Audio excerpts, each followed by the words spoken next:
దళిత మహిళని చిన్నచూపు చూసిన అరుణమ్మ అని సోషల్ మీడియాలోన పేపర్లోన చాలా వరస్ట్గా ఇచ్చినారు. అది చాలా ఖండిస్తున్నానండి. నేను దళిత మహిళని మీద విచక్షత ఉంటే అమ్మాయిని నేను నా సొంత డబ్బుతోనే ఇండిపెండెంట్గా నేను ఎందుకు సర్పంచ్గా గెలిపించుకుంటాను. బుట్ట రేణుక గారు మా గ్రామానికి వేరే అంటే దానికి ఆహ్వానించినారు ఉరుకు సందర్భంగా. తను నా ఫ్రెండు, కొన్ని సంవత్సరాల నుంచి మేమిద్దరం ఫ్రెండ్స్. తను ఫోన్ చేసింది నాకు, ఇట్లా మీ ఊరు వాళ్ళు నన్ను ఉరుసుకు ఆహ్వానించినారు అరుణ, నేను మీ ఇంటికి వస్తున్నా అంటే రండి అని మేము మా సర్పంచ్ని మా కార్యకర్తలని అందరినీ పిలిపించి తనకు పరిచయం చేసినాను. ఆ రోజు సర్పంచ్ గారికి నేను చెప్పినాను, అంటే అమ్మ ఇది ఇల్లమ్మ, ఇది ఆఫీస్ కాదు, నేను నీ కూతుర్ని, నేను ఎక్కడ కూర్చుంటేమమ్మా అనింది. మా కార్యకర్తలు, మేడం, మా బాబు అందరూ అమ్మాయిని పైన కూర్చుంటే తను కూర్చోలేదు. కానీ దాన్ని మీరు సోషల్ మీడియాలో ఎస్సీలని చిన్నచూపు చూసిన అరుణమ్మ అని ఇచ్చినారు. ఈ విషయం మీరు కనుక్కోకుండా పోస్టు పెట్టినందుకు మా సర్పంచ్ ద్వారా నేను ఖచ్చితమైన కఠినమైన చర్యలు తీసుకుంటాను. ఛానల్స్ వాళ్ళ మీద, పేపర్స్ వాళ్ళ మీద. మా సర్పంచ్ని అడగాల మీరు, మేము కూర్చోమన్నామా లేదా. తను కూర్చోలేదు. తన అభిమానం మేమంటే తనకు చాలా అభిమానం. ఒక తల్లిలాగా చూస్తుంది నన్ను. నేను అమ్మాయిని సొంత కూతురులాగా చూసుకుంటాను. ఈరోజు అమ్మాయి గురించి ఇట్లా ఛానల్లో వేసేటప్పుడు ఒక మహిళ గురించి కనీసం విషయం ఏమి అని అమ్మాయిని అడిగి, మమ్మల్ని అడిగి మీరు ఛానల్లో న్యూస్ వేయాలి. ఒక లేడీస్ గురించి వేసేటప్పుడు మీకు మీరు మా మహిళని తప్పుడు ప్రచారం చేస్తున్నారు. అవసరమండి ఇవన్నీ? రాజకీయాలకు, సొంత వ్యవహారాలకు సంబంధమా? మాకు దళితులు అంటే మాకు అట్లాంటి చిన్న చూపు లేదండి. మీరు హెచ్కైరవాడి గ్రామంలో వచ్చి ఎవరన్నా కనుక్కోండి. మేము చర్చిలకు, మా పూర్వం నుంచి మేము చర్చిలకు స్థలం ఇచ్చినాం మెయిన్ రోడ్లోనే. కావాలంటే వచ్చి ఎంక్వైరీ చేసుకోండి. మా తాతగారు చనిపోయినాక నేను 9 సెంట్లు మా పిన్నిని అడిగి మళ్ళీ ఇప్పించినాను. గ్రామంలో ఎస్సీలు ఎక్కువైనామమ్మ, మాకు చర్చి స్థలం తక్కువ వస్తుంది అంటే, మేము దళితులు అంటే మాకు చిన్న చూపు ఉంటే మా ఇంట్లోన కిచెన్ వరకు వచ్చేది ఈ అమ్మాయి మడుదులు వీళ్ళే వచ్చి నాకు అన్నీ, అమ్మ నువ్వు కూర్చో, టీ చేసిస్తాం, అమ్మ నువ్వు కూర్చో, నీళ్ళ ట్యాంక్ తెచ్చిస్తామని. నేను ఈ ఊరికి వచ్చి 6 సంవత్సరాలైంది. కేవలం మా గ్రామ ప్రజల కోరిక మేరకు వచ్చి మేము ఇక్కడ ఇల్లు కట్టించుకొని, పడిపోయింటే పాత ఇల్లు, అందరూ వద్దమ్మా మాలోళ్ళనికి నిలబెడదాము, ఎస్సీలు వద్దంటే కూడా నా ప్రోత్సాహంతో, నా బలవంతంతో, ఏమి ఎస్సీలు చేయకూడదా రాజకీయము అని అమ్మాయిని నేను సెలెక్ట్ చేసుకొని, మా మదర్ చెప్పినారు నాకు, మనకు భగవంతుల కుటుంబం చాలా నమ్మకమైన వాళ్ళు, ఆ ఇంట్లో అమ్మాయిని నువ్వు సెలెక్ట్ చేసుకో అంటే ఆ అమ్మాయిని నేను సెలెక్ట్ చేసుకున్న తన మంచితనం గురించి తెలిసి ఆ రోజు నుంచి ఈ రోజు వరకు నా కన్న కూతురులాగా చూస్తానండి. ఒక మహిళ గురించి పోస్టు పెట్టేటప్పుడు కనీసం ఆ మహిళని వివరణ అడగాలి. అవును సర్పంచ్ గారు మిమ్మల్ని కింద కూర్చోబెట్టినారు ఎందుకు అని అడగకుండా మీ ఇష్టం వచ్చినట్లు పోస్ట్ చేస్తే ఊకుంటాం అనుకుంటున్నారా? ఖచ్చితంగా చట్టపరమైన చర్యలు తీసుకుంటాము. సర్పంచ్ గారితోనే నేను కేసులు వేపిస్తాను, ఛానల్ వాళ్ళ మీద, మీడియా వాళ్ళ మీద. ఏం దళితులు అంటే అంత చిన్న చూపా మీకు? దళిత మహిళ అని వేస్తున్నారు. చిన్న అమ్మాయి తను, అసలు తన కన్యం తెలియదు, పుణ్యం తెలియదు. పైన కూర్చోమ్మను సర్పంచ్ అంటే కూడా లేదు మేడం, ఆఫీస్లో సర్పంచ్ను నేను, ఇంట్లో కాదు అని చెప్పింది. నాకు తల్లి దగ్గర కూతురు ఎట్లా ఉంటుందో అట్లా ఉంటానమ్మా నేను. ఇంటికి కలెక్టర్ ఆఫీస్లో ఉంటుంది కానీ తల్లికి కలెక్టర్ కాదు. అట్లాగే గ్రామానికి నేను సర్పంచ్ని అయిండొచ్చు కానీ ఆఫీస్ వరకే, ఇంట్లో కాదమ్మా. తల్లి దగ్గర కూతురు సర్పంచ్ ఏంటి? రేణుక మేడం కూడా అడిగినారు, పైన కూర్చోం మేడం నువ్వు సర్పంచ్ అంటే కూడా అమ్మాయి లేదు మేడం, నాకు తల్లి ఆమె, ఆమె కూర్చోమన్నా నేను కూర్చోను మేడం, అది నా అభిమానం అనింది. గ్రామంలో మొత్తం ఆల్ క్యాస్ట్ వాళ్ళు కూర్చున్నారు. అమ్మాయి వెనక కూర్చునేది ఒక గుడి పూజారి.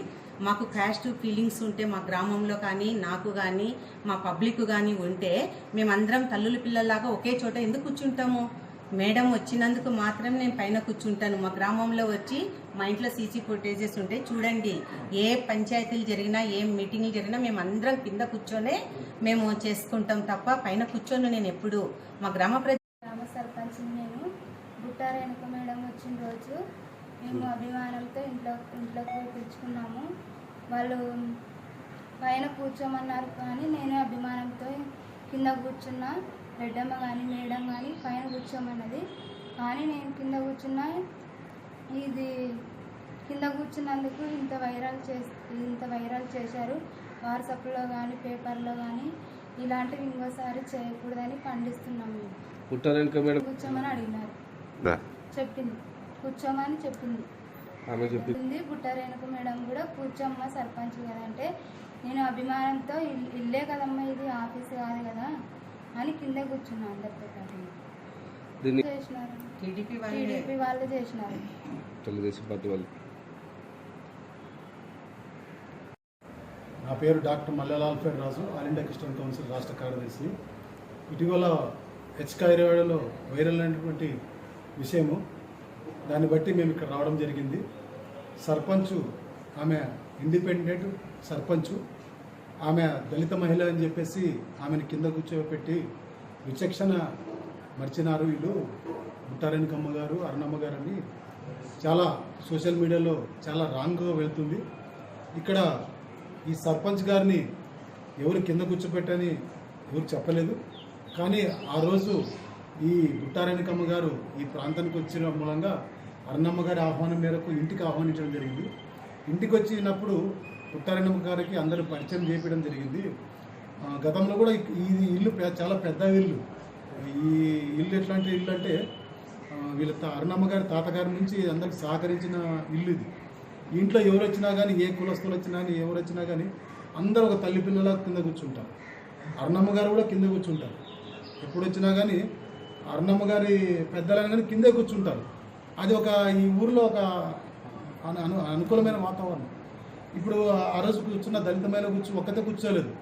ఆమెతో పాటు పక్కల పూజారి కూర్చున్నారు, పూజారి ఫ్యామిలీ కూర్చున్నారు, కురువలు కూర్చున్నారు, గొల్లలు కూర్చున్నారు, మిగతా కులస్తులు అందరూ కూర్చున్నారు. అందరు కూర్చున్నప్పుడు ఆమె కూడా ఇది నా సొంత ఇల్లు కదా, ఇక్కడ కిందే కూర్చుంటాను కూర్చుంది తప్ప, అది సర్పంచ్ ఆఫీస్ అయితే నేను కుర్చీ చేసుకుని కూర్చుంటానమ్మా, ఇది మాత్రం నా సొంత ఇల్లు అని అందరు కూర్చున్నారు.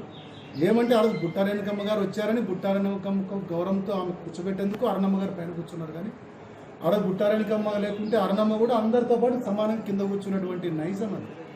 ఇక చెప్పుకుంటూ పోతే ఈ హెచ్కాయిరవాడలో నాకు చాలా సంవత్సరాల నుంచి పరిచయం ఉన్న వ్యక్తులతో నేను విచారించడం మూలంగా ఇక్కడ కోట్ల విలువ చేసే స్థలము చర్చికి ఇవ్వడం జరిగింది. ఎవరంటే వీళ్ళ కుటుంబ సభ్యులు, వీళ్ళ తాతగారి తండ్రి గారి గోవిందరెడ్డి గారు కోట్ల విలువ స్థలం ఇప్పుడు మెయిన్ రోడ్లో కోట్లు పలుకుతుంది.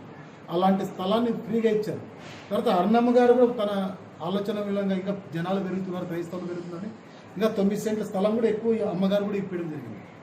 అందరినీ ప్రేమించే కుటుంబం ఇది. ఈరోజు అరుణమ్మ గారు కేవలం ఒక దళిత మహిళని ఇండిపెండెంట్గా గెలిపించిందన్న ఒక కోపంతో ఈమె వైరల్ చేస్తున్నారు చెడుగా. కానీ అందరూ పశ్చాత్తాపడుతున్నారు. ఈరోజు వైరల్ చేసిన వాళ్ళు కూడా బాధపడుతున్నారు. ఎందుకంటే రాంగ్గా మేము వైరల్ చేసినామని బాధపడుతున్నారు. హెచ్కాయిరవాడని అందరూ కలుపుకుపోయే మనస్తత్వం ఎవరుకుందండి అని అనుకుంటే ముందుగా అరుణమ్మ గారు అంటారు. ఆ రోజు ఎందుకంటే కొన్ని పార్టీలు ఒక ఆలోచన జ్ఞానం లేకుండా స్పీడ్గా ఇది వైరల్ చేయడం పొరపాటైంది అని వాళ్ళు కూడా బాధపడుతున్నారు. రాబోయే దినాల్లో దళితులను ఇంకా వాళ్ళకి సేవ చేసే ఆలోచన అరుణమ్మ గారికి ఉంది, ఈ కుటుంబానికి ఉందని నేను నమ్ముతున్నాను.